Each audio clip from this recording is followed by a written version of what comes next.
we're going to turn the page, look ahead to Boise State, and boy, they went down to Georgia to take on Georgia Southern, and that game was a wild one. I actually watched some of that before the Ducks game today. 56-45 your final, 101 points scored, and Boise State victorious. They were the ones putting up the 56. So at the very least, you know you're bringing an explosive offense to Autzen Stadium next weekend. Tell me what you know about this program, what you know about this team, and what your expectations are for next week.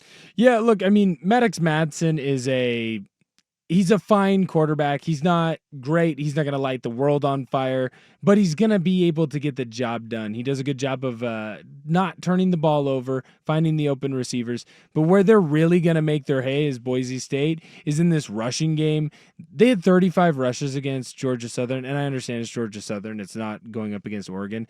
They ran for 371 yards. Their starting running back, Ashton Genty, he had 20 carries, 267 yards, and 6 touchdowns. And if you haven't seen the highlight tape, go and watch the highlight tape. This isn't the offensive line is blowing dudes out of the water.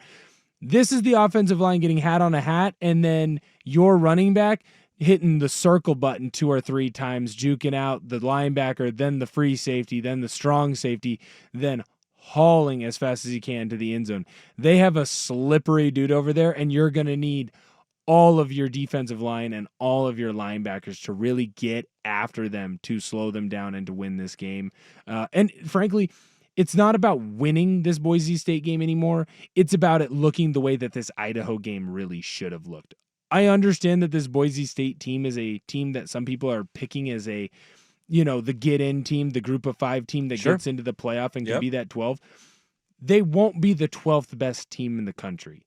They'll be ranked, maybe, if they're the team that gets in there through the group of 5.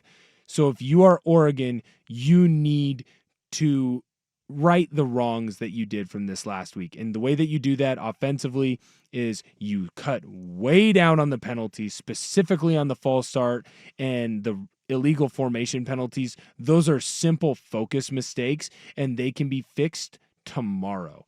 And then when it comes to the chemistry and the building camaraderie on the offensive line, not missing blitzing backers, not getting caught off guard by twists, if you can go into the next game and you can at least show us that, well, hey, they got beat by 2 twists instead of by 5. Hey, they had 1 or 2 glaring missed assignments instead of 5 or 6 that they had in this game. If you can come into next week and really show that offensive line has done a better job of gelling and not making the stupid mistakes, I think that you can do that, and you can look more like the Oregon team that we expected you to look like against Idaho. Schultz, expectations for next week? I mean, I just hope that Oregon actually shows up. I'm not really looking at Boise State. That they're kind of they're on everybody's radar as like the possible like king killer, right? I'm not so sure that they can beat Oregon, but if Oregon doesn't show up and maybe like start fast in the first quarter, like we saw a few different times last season, and Oregon, can they play a 48-minute game or a 60-minute game in football terms? No, because they can't ever come out flying either the first half or the second half. So they got to come out, play a 60-minute game, and actually be ready next week.